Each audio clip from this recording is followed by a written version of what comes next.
With the expected release of Apple's new Mac Pro and Apple's first VR headset, this was one of the most interesting June events that I've ever seen. The first Mac that was released in this event was the 15-inch MacBook Air, and I don't think that came to a shock for anybody pretty much. There had been leaks for a while that this 15-inch MacBook Air was coming out. Nobody knew exactly which chip, and now we finally have all the answers. Using the M2 chip that was found in the 13-inch MacBook Air, it's exciting to see that we now have a bigger screen for those students and people traveling around who want a bigger display, who maybe want a little bit more than the 13-inch offers. And starting off at a very reasonable price of $12.99 or $11.99 for the educational version, I think this is going to be a really good option for a lot of students, and this is going to be the best way to integrate yourself into the M2 family if you haven't already, but me personally, I'm sticking with my M1 Pro Mac. Moving on to the first of two desktop computers that Apple released today is the M2 Max and M2 Ultra Mac Studio. On par with the previous Mac Studio, we have two different options. You can get the M2 Max chip, similar to the M1 Max chip that they released last year, or the M2 Ultra chip. Now, although I don't think the chips themselves are going to be huge upgrades from the M1 Max and the M1 Ultra chips,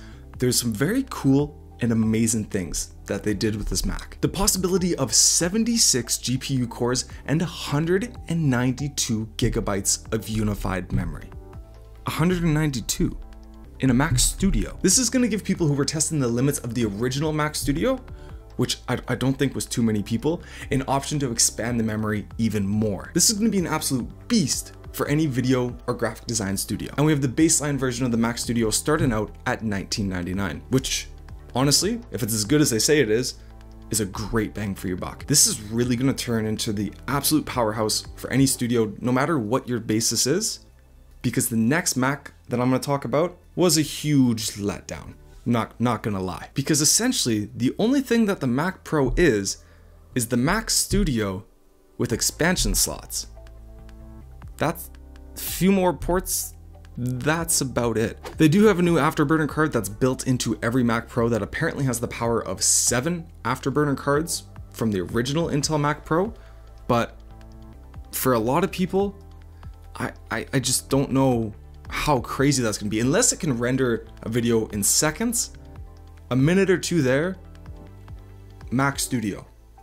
Go with the Mac Studio. Everybody was expecting a super chip, maybe 2 or even 4 M2 Max or M2 Ultra chips fused together for essentially the greatest computer ever. And what we got was essentially the same specs of the Mac Studio. It is cool that Apple's open to this upgradability with this Mac Pro having 6 4th Gen PCI slots, but unless you're the absolute highest quality of audio editing, video editing, you're not gonna touch this. I mean, it does have 8 Thunderbolt ports, so at least you can plug in all your Pro Display XDRs and don't have to get another dongle. And they say it's 3 times faster than the baseline Intel Mac Pro, which, no.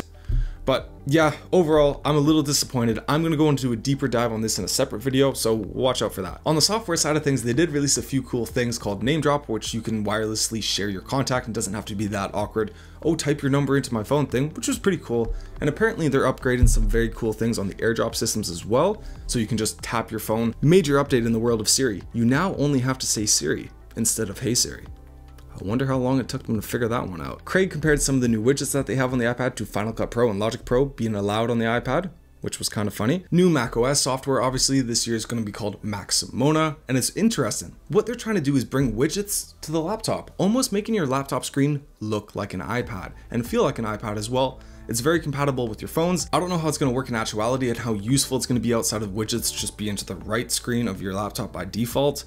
It's, we'll have to wait and see. This really was the year of the widgets on the software side of things. New widgets on the Apple Watch that were pretty cool, but I don't own an Apple Watch and I probably never will, so I'll never experience them. But there was interesting safety features where, let's say you're going for a hike, it will indicate on a 3D map where the last cell service section was and where you can make an emergency call, which for a lot of people, yeah, you'll probably never use, but it's a great feature to have. Oh, and one thing they did as well that I love, but it sucks that it's only on Safari, and I hope it comes to Chrome soon, and that is web apps. So what you can do is take a website off of Safari and export it into your own web app on your desktop screen, which I think is pretty good if you have multiple websites that you need to get direct access to and you don't want to keep a whole bunch of tabs open.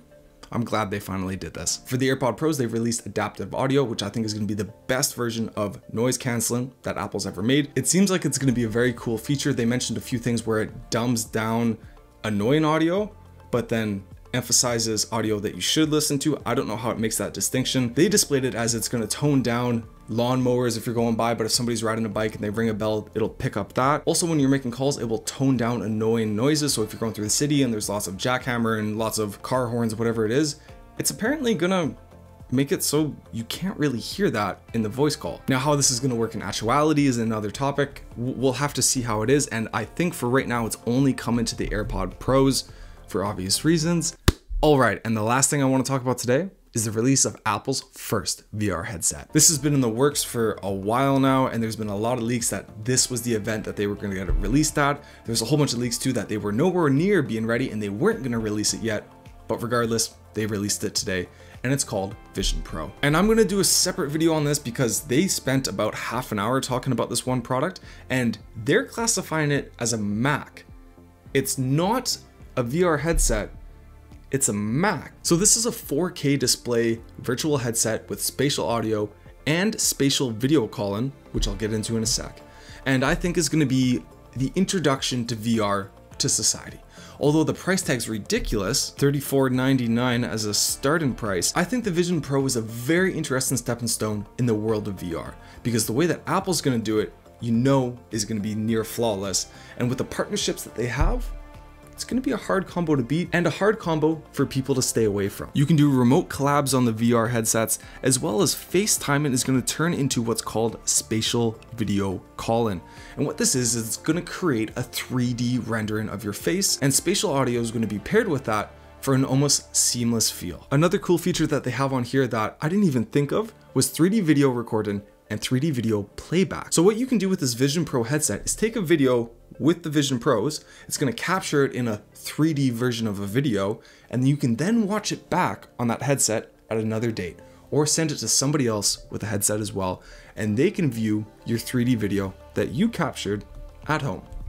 Pretty cool, eh? For me personally, I think that's pretty cool, and especially in a situation where, let's say you don't live near your family a lot and you want to send a video to your grandparents, or you want to send a video to your sister, or whatever it may be. This is going to be the most immersible way you can possibly do it as it stands right now. I mean, FaceTime is great and all, but I think this is going to bring a next level to it in a way that they feel like they're actually there. They gave a few examples that you can look at your Mac screen and take that screen into the VR world. So you can just look at your Mac, it'll connect to the screen, you can look up, and the screen's gonna come with you.